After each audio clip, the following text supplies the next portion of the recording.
All right, so KMR, we have arrived. We are out here, Irwindale Speedway, getting set up for the season finale of Formula Drift. It's been a wild year.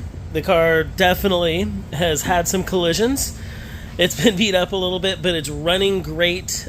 We just reset all of the suspension, dialed everything in based on some of the previous year's notes because we are running a similar configuration track to the past couple years. So squared everything up, dialed in the alignment, nitrous bottles are filled up, ethanol fuel in, all fresh lube, spark plugs, everything got maintenance. We had a nice break between our 7th round and now our final 8th round. So we really got to take the car to the shop, get it up on the lift, basically check every nut and bolt. So our hope is have a really nice practice session and be able to really have some fun on Friday night's competition as we go into Friday and Saturday competition. So, just some notable notes. Basically here at Irwindale, you've got two big lefts with a little bit of a switchback in the middle. So we do set the alignment up specific to this track. And we do run this car in 5th gear throughout the track. Ideally, if everything's going right, we basically get down the main straightaway, 1st, 2nd, 3rd, 4th, 5th gear, a clutch kick into that big outer bank, and basically from that point, you're leaving it in 5th, modulating throttle and clutch, and just riding two big walls and sweeping through the course. It's a really interesting track. I think it actually favors the rotary engine because there is a lot of on-throttle time. So it allows the car to basically stay spooled up, stay on boost, and really lay down some tire smoke. You know, shout out to everybody who's helped us out this year. Renewable Lubricants, eFlex Fuel Technology, Exity, Brave Energy, Mazda Tricks. I mean, everybody on the car has played a massive role. You know, it takes a massive team to make this type of competition and team level happen, and that's throughout the series. Everybody out here is giving it their all. We got 2 fuel drums, lots of tires, and we're ready to lay down some laps. We're positioned basically on the back side of turns 1 and 2. I think we've been here a couple times. It's a pretty good pit spot. I feel like we're going to get some really good crowd interaction. We're still setting up some of the displays, the KMR merch. After this event, even though it is the season finale here for the Formula Drift Series, we're still going to be out at 7 stock. I'm going to SEMA. We've also got a round of hot pit, and we're probably going to try to attend some other fun stuff here on the West Coast.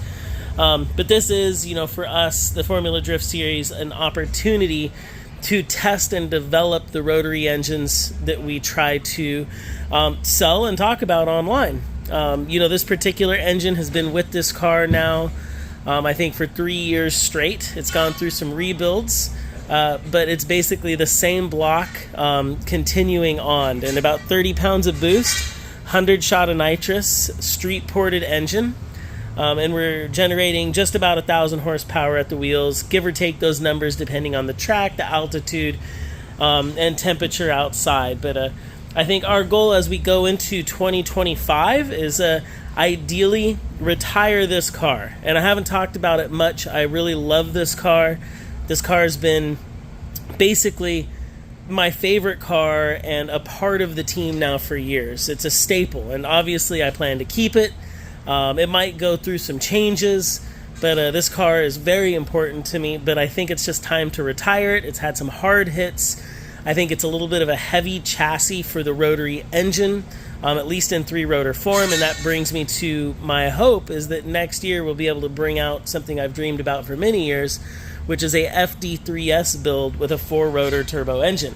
And that I think will help us out a lot, both in the power to weight balance and the fact that drifting does take torque. Having more rotary displacement in a lighter weight car, I think, is going to give us a little bit of that competitive power surge when I get on the throttle and need that power to be sent to the ground, I think, you know, it's going to help us out a little bit. So I know I haven't talked about it much. May have mentioned it in very brief moments, but this could be the first time you're hearing it. Yes, that's my plans. You know, retire this beautiful car and debut a brand new car in 2025. Still though, back to the Formula Drift car, you know, love this setup. A lot of this setup right here is the test bed to what we plan to do with any future projects. We've built a couple of these engines recently for some of our customers, nice 3-rotor 20B blocks.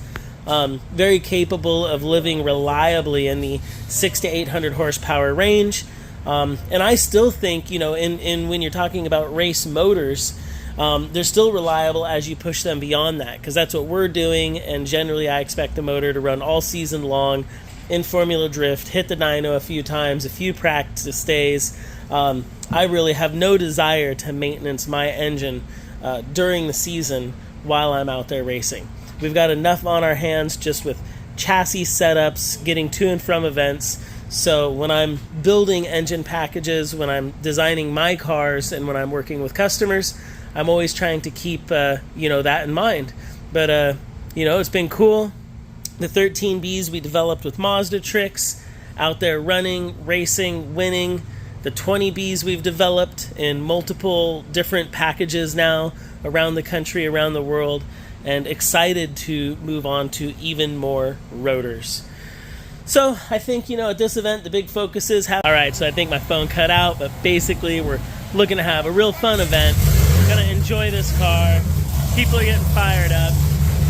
The sun is setting, and I got a driver's meeting to go to. So thanks for watching. Continue watching the channel, and we have a lot that's coming this upcoming year.